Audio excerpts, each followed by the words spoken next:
Good morning, everyone. We're going to roll right into emergency preparedness, which is kind of a takeoff of the previous presentation, but really what we're going to talk about is a continuing theme that has developed through this entire conference, which is planning. And you know, it's basically taking experiences and learning from them and continuing to grow. And so I have a team up here.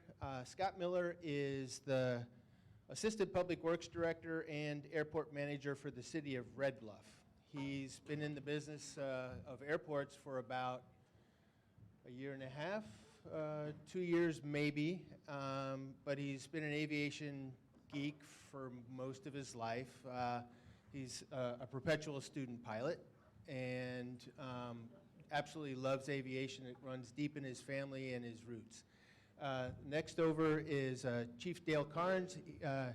Chief Carnes is the fire chief for Sacramento County airports. He has a responsibility for 4 different airports within the county, planning, emergency response, all those good things. And on the far end is Larry Mares. He is from San Francisco International Airport, primarily responsible for all emergency planning at a very big and busy airport, runs the EOC, and he's got about 35 years of experience. Chief Carnes has 32 plus years in firefighting and about 15 in ARF, 12 to 15, and the newbie. And so what we're going to talk about is the evolution of emergency planning in the sense that an emergency is an unforeseen combination of circumstances or the resulting state that calls for immediate action. And again, the theme is consistent. Former President Eisenhower's comment about planning is absolutely spot on, because as soon as you have a plan and you start to implement it, it's going to change. But if you don't plan, you are so far behind the power curve that it will destroy you. The event will eat you up.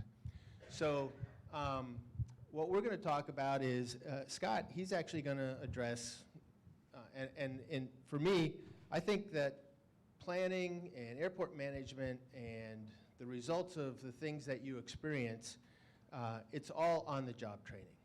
And so new to the business, no real plan on file that he knew of or was aware of, and he ultimately was faced with a set of unforeseen circumstances that required his immediate action. So he implemented, he worked to develop a plan that was dealing with an emergency that was unforeseen.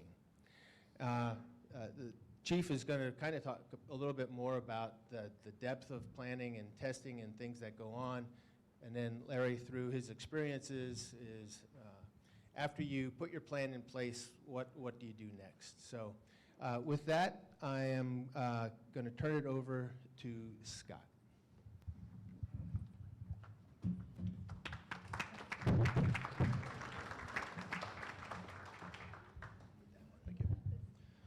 Thank you, Mike. I'd like to thank Mike with Armstrong Consulting and also the association for inviting me up here and throwing me into the fire once again. Basically, I heard something yesterday. Sorry about that. Saw a show of hands. Who all in here has different airport management certifications or degrees? Show of hands. Okay. Okay, any airport managers here that wear many different hats, such as public works directors, without any sort of certification? Okay, my peeps. Okay. All right, so basically I'll probably be talking to mostly you two gentlemen, and and the rest of you, you can see where I faulted in some of this stuff. Well, anyways, as far as what Mike was saying, I've got very limited background, no basic experience on it, and within 6 months of being on the job, I was assigned the airport manager position because, well, I have a little bit of hours as a private pilot, and I like airplanes, so I guess that makes me qualified. So basically, I've been following for the last couple of years now being in the position, I've discovered all sorts of things regarding my predecessors, which lacked as far as various things, as far as preparations for the airport. No fault of theirs. It's just we're a small municipality. We have a administration staff of 2.5. So there's a whole lot of stuff going on outside of the airport. Which kind of, it brought to mind as far as a quote, we had Eisenhower's quote out there earlier, but the other one that came up was one that was not too long ago by Donald Rumsfeld, and I'll kind of paraphrase it, that there are things that we know, things that we know that we don't know, and things that we don't know that we don't know. Well, 2 incidents expose what we don't know in Red Bluff here recently. About 6 months of actually taking the position, we got a call over the airwaves that an aircraft was coming in that was losing electrical power. He radioed in and was going to make a precautionary landing at Red Bluff. Well, what had happened is Oakland had dispatched emergency services, which our emergency services is fire department and police department. Our police department showed up on the field, took charge of the whole incident, which was great, started clearing off aircraft, all the areas so that we could land. The problem was our officer didn't know the difference between a runway and a parking ramp. So anyway, so the pilot did come in, make a perfect landing on the runway, not on the ramp, and it was a non-incident. But what it illustrated is that a certain whole lot of lack of training for our representatives and first responders out there that don't know the proper airport environment. The second incident, which just occurred just here recently, with a lot of the wildfires that have been going around in the North State, were kind of been hit pretty hard, as well as in Sonoma as well, and in some parts of Southern California. But what had ended up happening is that approximately 2,000 personnel, 53 crews, responded to, let's see, the Red Bank and South fires. So if you look as far as on the screen there, Red Bluff sits on the, thank you, sits on to the right of the screen of the map, and then there's 3 gray blobs over there. Those are 2 of the fires, and then the third one that would happen later. Anyways, our airbase, or actually our airfield, was in prime situation to support the aerial assets. Well, the aerial assets was 33 additional helicopters that invaded our airfield. We have parking for 1. What had happened on it is, unfortunately, with the 33 helicopters that came in, I was on vacation hunting outside of communications range. Our city manager, he was unavailable, and then our FBO that normally would handle that type of operation, he's a crew chief and part owner of a Reno air race, so him and his second in command were en route to Reno to compete in the races, and CAL FIRE set up shop. Now, aerial firefighters, they know their business, they're good at what they do. However, they don't know safe separations on airports, as well as your certain particularities of your airfield. Prime examples of what was executed during those first 2 fire incidents, were happened concurrently, was that they placed equipment and fuel trucks well too close to the runway, well within the imaginary surfaces. Matter of fact, in between the taxiway and the runway, probably about maybe 50 to 75 foot clearance from the edge of the taxiways. They also placed fuel trucks and other helicopters over a 12-inch natural gas pressurized gas line that runs on the airport property. They also set up shop, real close to an environmentally sensitive area. And then they also started drafting water from 9 ideal areas, not on the airfield, but right off of the airfield, causing some safety concerns as far as traffic getting by in our industrial park. Then the final one, not the final one, but the final big one, is they designated a crash site. So apparently on these incidences, they designated a crash site so in case an aircraft comes in, it can make a safe landing and not create an issue on the airport. Our particular one, it was bad planning. They put it too close to residences that were there. The topography precluded any sort of incidents for actually fighting the fire and causing any sort of rescue operations. And also would perpetuate the spread of fire, and also close proximity to the airport or the runway, which would in turn actually shut down the airport during the investigations, and then just the general impact on GA activity. Well, I found this all out as I was driving back from Oregon. My phone basically started blowing up, and I drained the battery on my plane, on my phone all the way down. Showed up to the airfield, still in camo, 8 o'clock at night, and started assessing the situation with the incident command. Well, now the lessons learned from those two incidents is this is all just here recent in my brief tenure. That for the first incident, although our fire department actually does have an emergency response plan for the airport, it's strictly for aircraft incidents as far as accidents and recoveries and fires. And it doesn't address any of the other departments that would need assistance as far as public works for setting out closures on the runway, police to provide any additional support. And they keep it in their office. So no one knew about it. I found out about it later. And then also our airport property, even though it's about close to 20% of the size of our city, most of our department staff doesn't know the proper accessibility to our airport as well as safe operations in the airport environment. So for both those incidents, it was clear that staff training as well as emergency action plan need to be put into place and executed, and at least made aware from other departments. Particularly for the temporary helibase, on the photos you can see some of them there currently that is on the screen. That's the command center kind of cluster, and there's usually has about 6, I think those were Type 2 helicopters in that area, as well as the other command tents and stuff that were set up.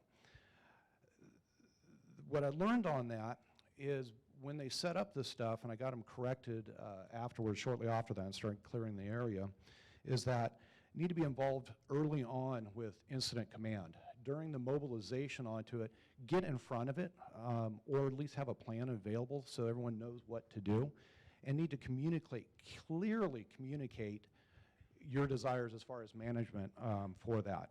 Because after all, it's your airport. You tell them what they can do. Even though they need to respond to the fire and stuff, you need to provide the safe operations for everybody involved on your airfield. Some of the questions on that initial thing would be, will temporary tower be warranted for safe separations? For this incident, luckily, CAL FIRE did call in a temporary tower and placed it on the field.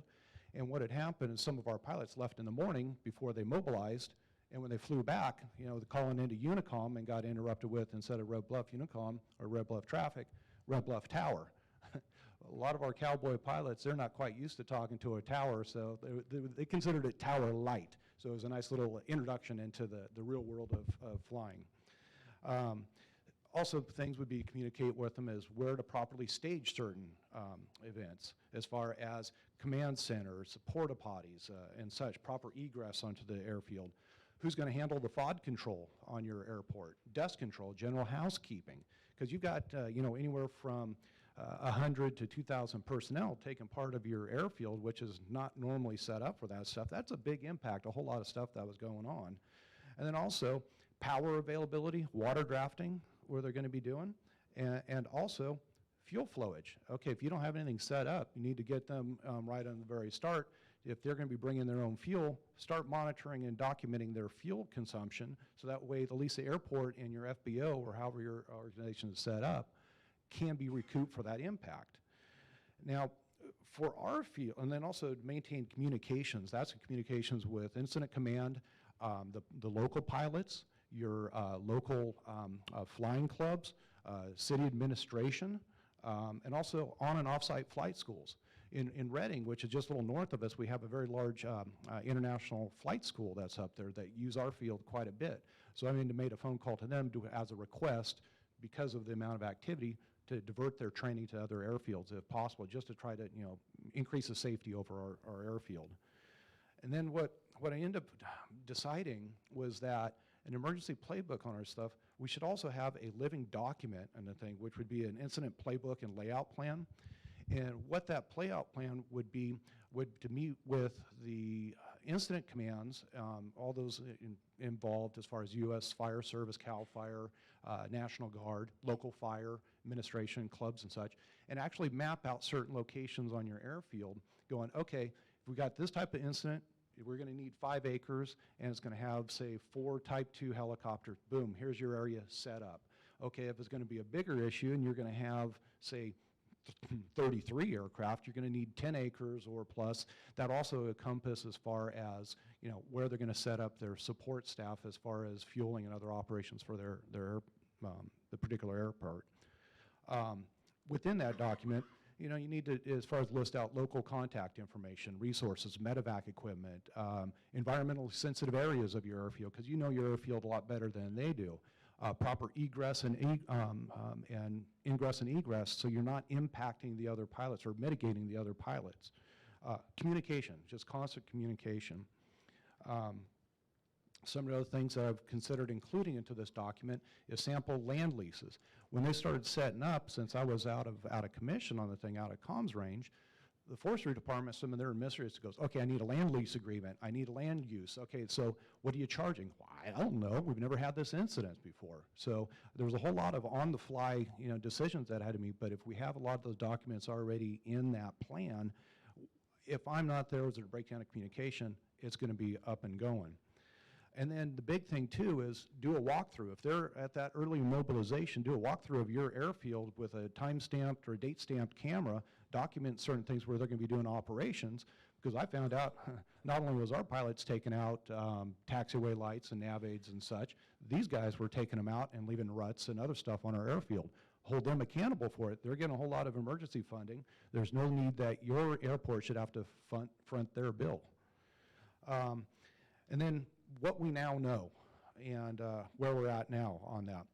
From that first incident, what I ended up doing is generating an airport map that depicted key features with an attached narrative that actually shows as far as the history of our airfield, certain points of egress, emergency things, other businesses that are on site, things that could be of certain sensitivities as far as high value occupations on there or fuel locations and such.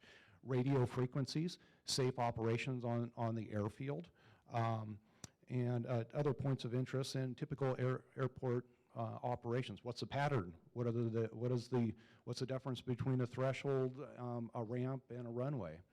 And then I would I presented all these to our department staff, and then what I do is do periodically training with new hires, and then throughout the course of the year, take them on the airfield, explain it to them again, put them boots on the ground, and actually take them on the runway and the taxiways and demonstrate, hey, this is where the planes are going to be coming in, look in this area, this is a call, this is what they're going to be doing, and that way they have an actual proper situational awareness of your particular airfield. I'm here. And the incident playbook that I mentioned that I discussed, well, I discussed it with all the incident command personnel on the field out there, and we were all agreed that, okay, in the fire season, when it winds down, that we would go ahead and get together and meet and develop this plan collectively together to make sure we have the proper separations as far as the rotor size for the types of aircraft that they're going to be using. However, after it was 1 month later, we'll go back, 1 month later, still in the middle of the fire season, another incident occurred, which was the ranch fire, which is, let's see, we'll go back here, which was the one that's further south on, which is the lower part of your screen on that one, which had happened real close. That actually was where they set up the remote incident base on the first fires. Well, fire got started there. Well, they remobilized again, but luckily this time there was only 1/3 of the helicopters that demobilized, so it was much less of an impact. But implementing the lessons learned from the first incident, I was out front with them. We got set up, we closed a taxiway, we set up the aircraft on that location. So where it was mitigating as far as the impact from our local personnel. Everything was fine. There was a couple little super minor glitches, but overall it was a smooth transition. So learning by fire, actually, with the fresh lessons learned, kept me as far as keeping something, running smoother on the next one. So that's what I got for you. Thanks. So that's why, right? And we've all experienced it. The unforeseen thing is always expected at an airport. I mean, we love working at airports because it constantly is in a state of change. And so you start the process. You learn what you don't know, and you start to correct those deficiencies. So then that leads you into so here's the one-man band. Now, Chief's got 4 airports, probably, I suspect, a fairly significant staffing level and support. Okay, well, there you go. And I'll shut up. Do we ever really have enough staff? Hope you folks don't mind. I'm going to step down here, because if I don't, I'll fall off the stage. So while entertaining, it'd be painful. Thank you. Where's the clicker? Okay, so show of hands, how many people here work at an Index A and or B airport? Okay, Index C, Index D or E? Okay, how many of you manage more than one airport within your system? Okay, how many of you have ARF services dedicated at your airport? Okay, is anybody here involved in ARF besides me? Sweet, okay. All right, well, so as Mike said, I'm the fire chief for Sac County Airports. We do have 4 airports. I'll get into that in just a second. In the sake of full transparency, I have been in the fire service well over 30 years, both municipal and airport firefighting. I've been involved in ARF since 2008, and I retired in 2016 from the San Francisco Fire Department, where my last position was as the fire chief for SFO. So Larry and I have known each other for years. And I was the fire chief during the Asiana 214 crash. Does anybody remember that? Yeah, and Mike talked about on-the-job training. That was my 6th day on the job as the fire chief there.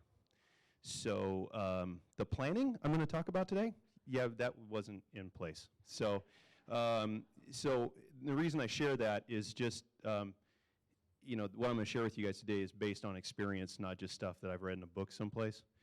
You know, the thing about being an ARF chief, we're kind of that necessary evil for the larger indexed airports. We're expensive, our section, normally. We really don't contribute revenue to an airport in any way, and generally don't even make operations smoother. So we tend to be that, like I said, that necessary evil, but we are truly necessary. And when you don't have us and things go wrong, and as Mike said, we always expect things to go wrong, it can get even more expensive, and we'll talk about that here in a second. So over the next couple of minutes, I just want to talk about a couple things. We're going to talk briefly about the challenges of associated with protecting multiple airports. And then we're going to talk about what disciplines we actually train on, what level we train to, and what level we staff to, okay? So the challenge of protecting multiple airfields. One thing the fire service is really big on is standardization. Okay, we hear that term a lot in aviation. Fire service, we use it a lot too. Whether it's the type of rigs we use from one fire station to the next, the equipment we have on those rigs, even exactly where the equipment is from rig to rig. We're all about standardization. But the reality is when you're dealing with multiple airfields, that gets really, really challenging. Okay, sometimes dang near impossible. Because as you go from airfield to airfield, the services you provide, the equipment, the apparatus, it's going to change a lot from airfield to airfield, and that'll be dictated by the target hazards that you have at that airfield and the type of airfield it is. So how do we address that? Well, in Sacramento, as Mike said, we're responsible for 4 airports. We have Sac International, which is an Index C airport. We have Mather Field, which is a non-indexed former B-52 base that is primarily now used for cargo operations and has a pretty good sized international flying school, as well as the annual Capitol Air Show, which I believe is one of the largest in the state. So even though it's non-indexed, we provide index level B fire protection for that airfield. We also have 2 GA airports, which is Sac Executive. It happens to be right across the street from the headquarters of the Sacramento City Fire Department, so we kind of let them handle most of that. And then we have Franklin Field, which is a small, uncontrolled GA airstrip. Okay. at our heart, or at our base, Sac Airport Fire is what's called an all-hazard fire agency, meaning we don't just do ARF.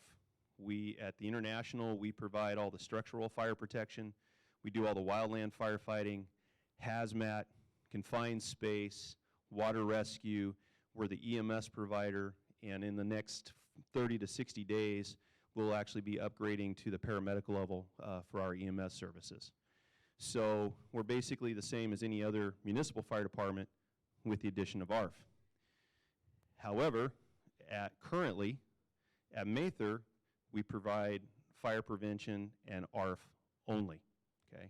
Now that's under review, and for some of the reasons we're going to talk about today. And then at the other two GA airports, we just provide fire prevention. So even within our system, there's a lot of diversity, and it makes it really challenging, especially for my personnel.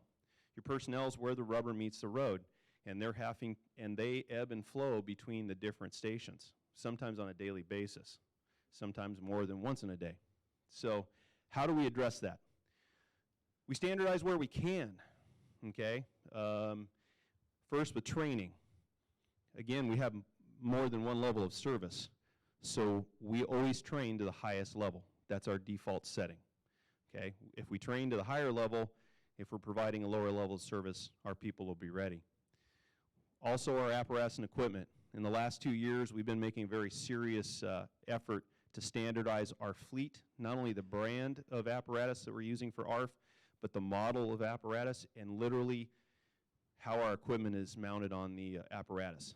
The idea being that if you work full-time at SAC International and you find yourself on an overtime shift at Mather Field and a NASA T-38 bellies in, which happens on an infrequent basis for us, you don't have to stop and think about which cabinet your rescue tools are in, et cetera, okay? So we standardize where we can. Probably most importantly is our standard operating guidelines, our tactical playbook, okay? We make sure that the prioritization of the tactical objectives that our personnel are going to have to tackle are the same regardless of what airfield they're at, right? Now, how they execute meeting those objectives may look a little bit different based on the airfield, but the prioritization is the same. No two incidents are ever the same, right? And we tend to always train on the previous incident. And it's kind of like what Ike said about planning. But if we have a common starting place for our personnel to kick off every initial response, and those initial priorities are the same, that at least gets us a good solid beachhead on an incident before they really have to start tackling critical thinking. So what disciplines do we train for? Do we go all out and do the all-hazard footprint like we do at the International, or do we do just ARF only, or do we shoot somewhere in the middle? Well, it's actually based on a couple things. One, it's based on your airport, and two, basically the target hazard you have there. It's also based on your agency. Do you have an ARF section? If so, how big? How many people do you have on duty each day? Are they 24-hour, or are they only during dedicated flight ops during the day? And it's also, just as importantly, it's based on your mutual aid agencies. From show of hands with my questions, a lot of you are depending primarily on mutual aid response or off-airport response, correct? Okay, saw a few heads nod. How well do you know those agencies and the services they deliver? Because that's going to drive what you have to do. Remember, we can never abdicate our responsibility for the safety of our passengers, of our employees, of our tenants. And so if a local agency doesn't necessarily provide the services we need, it falls to us to meet that need. You need to know, is that agency a volunteer fire department, a paid fire department? Are they a combination? And more importantly, how close are they? What are their response times? Really, what are their response times, okay? Not what they put out on their website or what they tell their board of directors. What are their real response times? And I'm not just talking about to get one fire engine to your airport. I'm talking about getting resources in mass. The reality of a true crash of a passenger airliner is you're going to need a lot of people rescue and firefighting is hugely labor intensive, okay? And one engine really does you very little good, okay? So you need to know how long is it going to take me to get everybody there in mass so we can actually get things going. And again, if it's a significant amount of time, and we're going to talk about survival profile here in a second, if it's a significant amount of time, then you're going to need to reevaluate the level of service you're providing on airport. Okay, so what level do we train to? Well, it's important that we train to all three levels, and what I mean by all three levels, that's strategic, tactical, and task. In reverse order, task level is the simple nuts and bolts stuff. It's pulling a fire hose, it's taking a Halligan and forcing entry through a door. It's those individual tasks we do. The tactical level is application of the correct task at the correct time, all right? That's generally carried out by a lieutenant or a captain rank. And then the strategic level, well, that's incident command. That's setting your overarching strategy and creating your incident objectives. We have to train to all three levels. Okay, now if you've only got 1 or 2 people on duty, you still have to do it, and that's when things get really interesting. If you've only got captains on, you don't have a chief officer, or your chief is like me, he works Monday through Friday, he or she works Monday through Friday, and then they go home. Well, then you better make sure you're training those captains to fill in for the chief, at least until they're relieved. One of the biggest problems, or biggest things that gets us into trouble on actual crashes and incidents involving aircraft is not having solid incident commanders, okay? I can tell you from going through the scrutiny, or proctology, following the Asiana incident, one of the things that we were the FAA, the NTSB, and even OSHA was most critical of was how we managed the incident, how our incident command was handled. And quite honestly, one of the things that was, I don't want to say a failure, but one of the things that we actually fell short on is we hadn't trained our company officers, our lieutenants and captains, adequately to handle that large of an incident. Remember that when you have a true crash, you're actually dealing with multiple incidents within one, okay? You're going to be dealing with a fire on board the aircraft, most likely. You're most likely going to deal with a rescue involving trapped people inside the aircraft. You're going to more than likely have a mass casualty incident and probably going to have a hazmat incident, all simultaneously. Any one of those incidents can be very challenging for a fire crew or multiple crews. Try having all 4 at once. Gets very, very interesting. Regardless of of the level that we're training to, it's important that the training is realistic and that you challenge your personnel. I can't stress this enough. You have to take the training to the breaking point. If you always win, we always score a touchdown on every single drive, you're setting your people up for failure. In the Asiana incident, our first crew came in, they knocked out the exterior engine fire in 90 seconds. That's a touchdown right there, okay?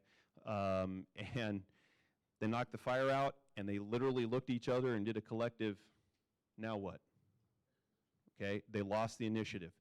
Because we had always trained to, you get there fast, you put the fire out, and we hadn't yet created SOGs where we had that algorithm where they could prioritize, okay, we did that, but what's next? And what's next? And what's next? Because there's still going to be a lot more to do, okay? So take them to the breaking point. And ultimately, you have to train your personnel this way, even if some of your ARF people are part-timers. They have other jobs on the airport. They're ops people, they're ADMs, but they're also responsible for ARF. You still have to make this training realistic, and you can't fall in the mindset of, we'll let the mutual aid folks handle that. Because Murphy is going to bite you in the rear end. Because your crash is going to happen on a busy day for your local fire department where they're committed on a major fire, and now the next closest resources are coming. Or it's going to happen on a weekend like Asiana, where all your operations staff kind of at that minimal level, or a holiday weekend, all those things. So don't rely on the mutual aid folks to handle everything for you. So lastly, and this is the big question, because remember I mentioned we're expensive, ARF. What level do we staff to? How many of you that have ARF at your airports rely on the FAA index levels in 139 to set your standards? Okay, so I hate to break this to you, but you're setting yourself up for failure. Most of you probably already know this, but those index levels are based on ARF doctrine from the 1960s. Literally, I'm not exaggerating. And in the 1960s, based on the airframe, design of airframes and the situations we dealt with, the doctrine was that us ARF guys would show up to pieces of aircraft, body parts, and lakes of burning jet fuel. And that's what we would deal with. And so all we needed was one person on each truck, and we just put that big mass application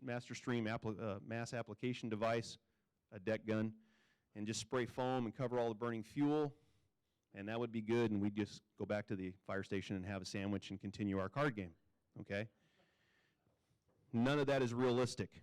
If you follow the index as 139 has it now, you will have exactly enough people to drive your fire truck to the scene and nothing more, okay? Firefighting is heavily, heavily labor intensive, okay?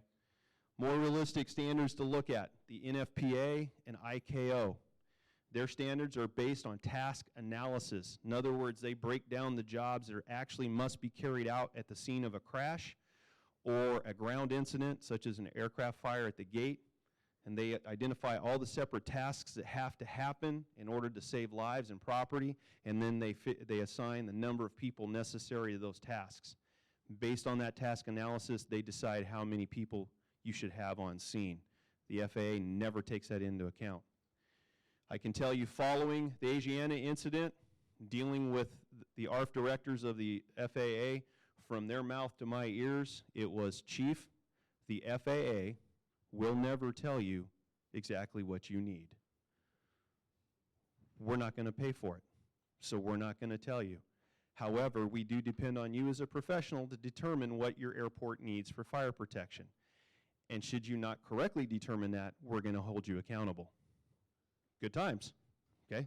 Thank you. Glad to understand. So, also considerations when you're deciding your staffing levels. We already touched on this, mutual aid response times. Remember, the skin of an aircraft will burn through in roughly 90 seconds, okay? A human being deprived of oxygen will die in 4 to 6 minutes.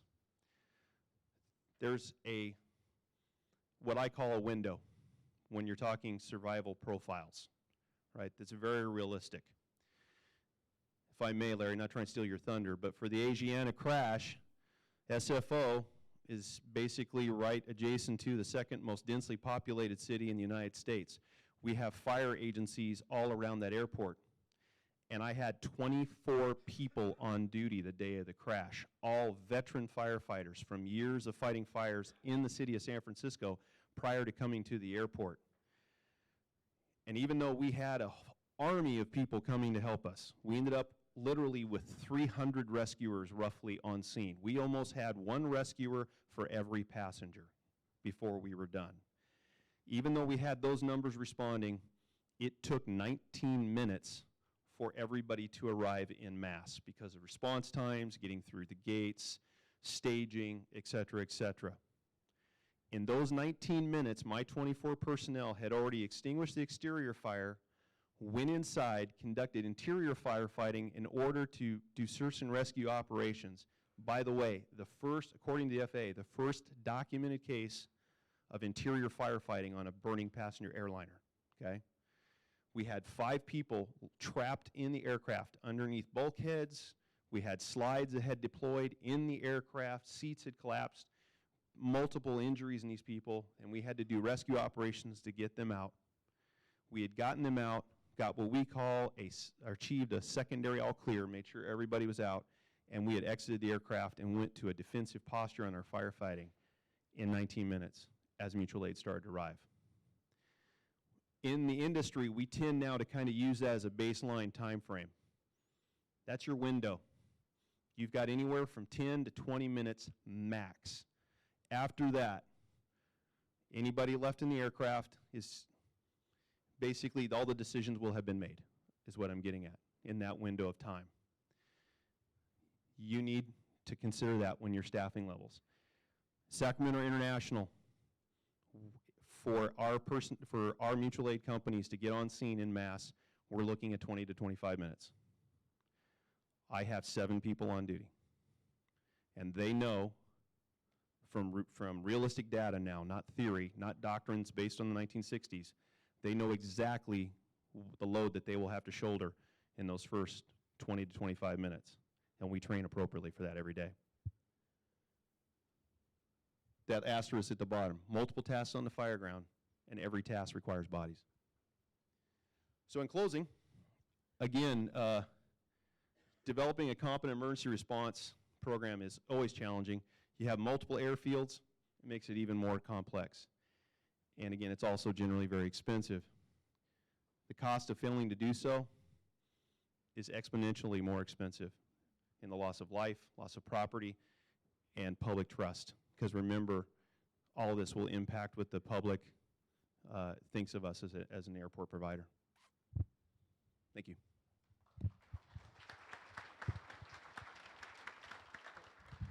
Okay, so the next is kind of a follow-up with regards to Asiana. Again, lessons learned, and we're going to start the cycle again, right?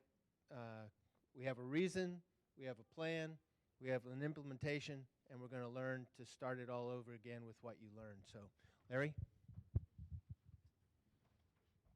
All right, first I want to say thank you for having me. I'm going to try not to bore you because we've been talking about Asiana for years now. Thank you. Yeah. So, how many people have seen the Asiana video, the aircraft strikes runway 28 left, right? We all have. Sorry, whoops, we all have. Ad nauseum, probably. But there are some really good lessons learned here. Dale's covered a lot of what I was going to talk about. Thanks, Dale.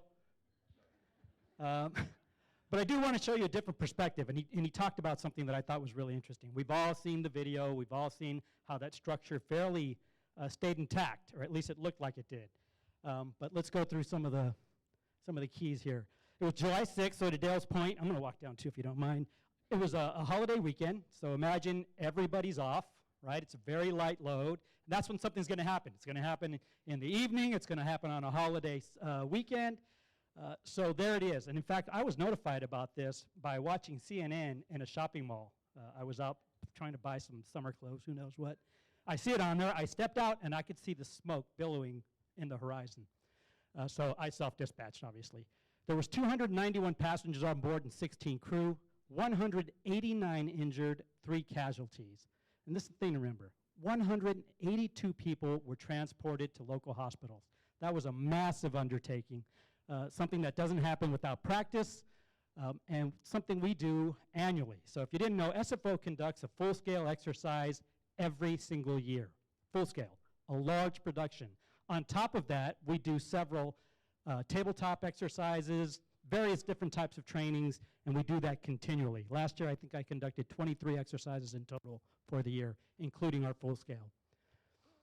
So I want to give you a perspective of what Dale was talking about. This is the interior of the aircraft. And so imagine when this thing hits the ground, everybody sees the video, but you don't really know what it looks like on the inside.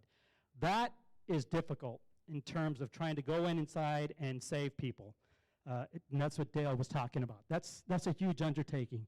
The entire structure was shaken. Most of the seats had buckled, and people were trapped underneath. People were exiting. That's another look how the interior completely became detached. That's how violent the impact was. And still, only 3 casualties. So it was truly hats off to Dale and the firefighters we had there. They did a fantastic job, but we're not there to pat ourselves on the back. The truth is there were some lessons, some things we definitely could have done better. This is what the burned out portion of the structure looked like, and that happened roughly, what was that, Dale, about a minute? What's that, sir? How the structure burned, how fast the structure burned? The average aircraft can burn through in 90 seconds. Yeah. So the fire was on the engine was put out approximately in 90 seconds from arrival. They got on scene in under 3 minutes, so we were 4 minutes behind the power curve, and it already breached the outer skin, was running basically in the Yeah. So imagine being a firefighter, going into that, having to account for bodies, trying to figure out how many people were there. It was a huge undertaking. So everybody has an emergency plan, right? Everybody's got their AEP. It's got it on a shelf. How many of you actually open it up and know it cover to cover? I see one hand. Maybe 2, 3, right? Maybe you opened up, you read one chapter, something very familiar, you were looking for a specific topic, but nobody commits the plan to memory. Not even I do. Ours is some 400-page behemoth. But it's critical. It's critical that you understand your plan and that you practice your plan, that you're taking a section of that plan every year and reviewing it with your stakeholders, your first responders, anyone who has a part, your operations folks, because the time to look at the plan is not the day of the incident, right? Everybody's heard that? When the incident happens, that's the last thing you want to do is crack open a plan and start studying what you should do. You're behind the power curve. So that first slide shows you kind of what Dale was talking about from the mutual aid response. All those fire trucks lined on the bottom of the taxiway there, and that's just a fraction, were mutual aid response. So we actually are San Francisco International Airport, but we reside in San Mateo County. San Francisco proper is 13 miles away. The good news for us is it was a Saturday, a holiday weekend, and there was no traffic. But what happens if it's a busy work week? It could take you as long as 30 minutes to get from downtown San Francisco to the airport, especially if traffic were bad. So we really rely heavily on our mutual aid partners from San Mateo County, which is right across the freeway from us. The other thing to point out is the media response. So everybody has an emergency plan. I think we talk about this ad nauseum. If you didn't learn from Agiana, I suggest you start doing so now. But part of that also has to be your communications plan and how you're going to deal with your PIO and the media onslaught that will take over your airport. That is probably about 6 hours into the incident. What you're looking at is our airport museum. And there were still reporters that were standing outside. They were all over the terminal. They were trying to infiltrate everything they possibly could, including the friends and family centers. They were trying to get inside. So it was a disaster in terms of media control. Another lesson learned. So I just wanted to give you that perspective from Asiana. Hopefully it's something you didn't see before. But lessons learned. So we contracted immediately with this group, ICF International. Many of you may have heard them. It was an outside group. The director had committed that, we need to get on top of this. Kind of the natural way of things is folks will come into your world and Monday morning quarterback your response. And we wanted to get ahead of that. So we hired this outside group. They conduct a complete and thorough autopsy of our response and came back with a very detailed report and some lessons learned and improvements. One of them was improved mass notification system. We had one that we counted on, and it completely failed the day of the incident. There was not enough backup resource. There was nobody to call to say we were having problems with it. We just kind of counted on it to work, and it didn't. We needed to get up with the time, so we contracted with Everbridge, which probably most of you have at some point, or something like it.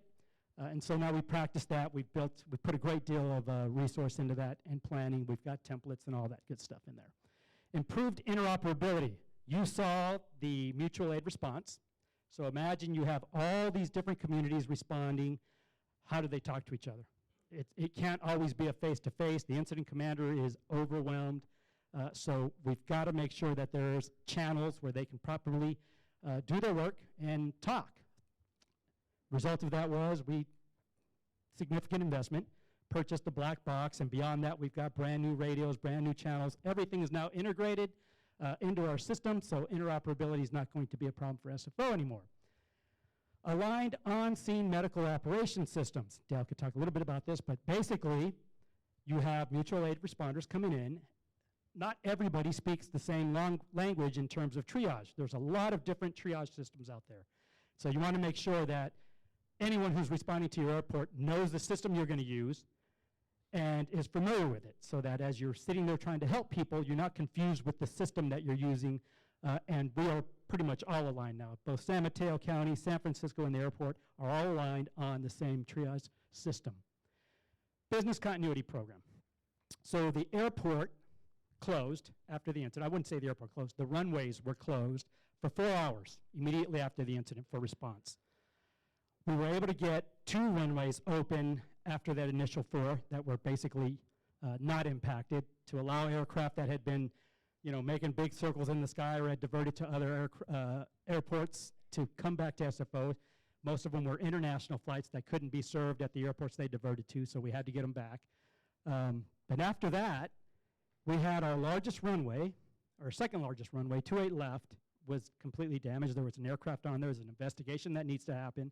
But we wanted to make sure that we were going to push forward, and the minute the NTSB was done with their investigation, that we would begin to get that aircraft off the airfield and get it opened up as soon as possible. Luckily, 28 right was open, but you don't want to leave an aircraft that's completely ruined on the left side of that for people to view. You want to get it off your airfield as quickly as possible. We were able to do that in 6 days. Huge undertaking to lift that hole up, get it off, clean up the debris. There was a debris field that was hundreds of yards long, resurface the airfield, get a new PAPI system in. We did all that in 6 days and got the runway open, so it was a huge undertaking. But we struggled with that. We didn't have a good business continuity plan. We didn't have the contracts in place. We didn't have the documents in place to help us align and get that work done in the EOC, so it was a constant struggle. So business continuity, which is basically new thinking. It's probably been out for the last 4 or 5 years. It's starting to get a lot of interest. Everybody's getting up to speed. Cities are taking on business continuity programs. We needed to update ours. Incident command training programs.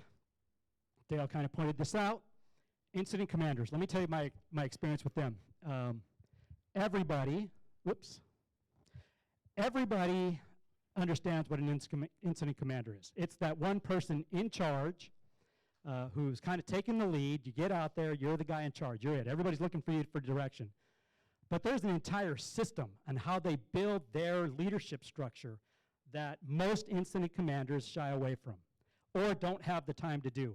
I've run dozens and dozens of exercises. In every single exercise, I find the same problem over and over. It doesn't matter if it's fire that's taking the lead or if it's a law enforcement lead, they all make the same mistake. They get sucked in, and I'm sorry, I must be running out of time. They get sucked in, and they kind of get this tunnel vision. They don't build out their structure. So when you do your exercises and you're planning, make sure you really drill down on incident command and setting up a good incident command leadership structure.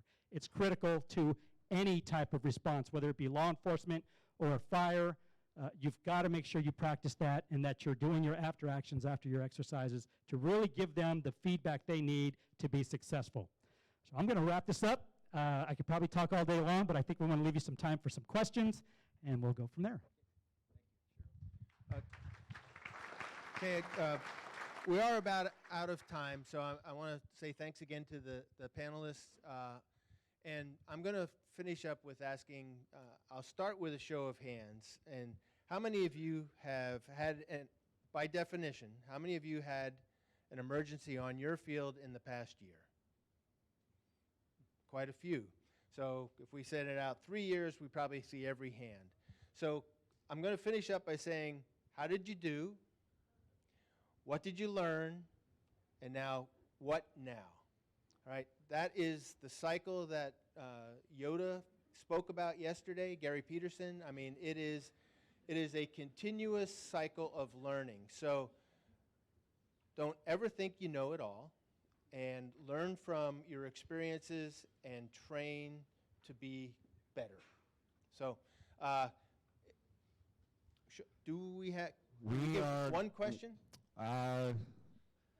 No, we're up. It's break time. Okay. Mike wants to leave, so we're going to roll into our networking break with our exhibitors. Again, we're doing a drawing, and from yesterday, all the cards were emptied. So if you don't have a business card in the pile, go see Miss Gladys. She'll be able to take your card for the raffle. There's also cards that are on the table, so if you don't have a business card with you, you can try and recycle yours at the registration table. We'll meet back here at 10:45 for effective leadership practices, and then after that is our general membership and board lunch. Oh, it's 11 o'clock? 11 o'clock, not 10:45. Do not listen to me. Show up at 11.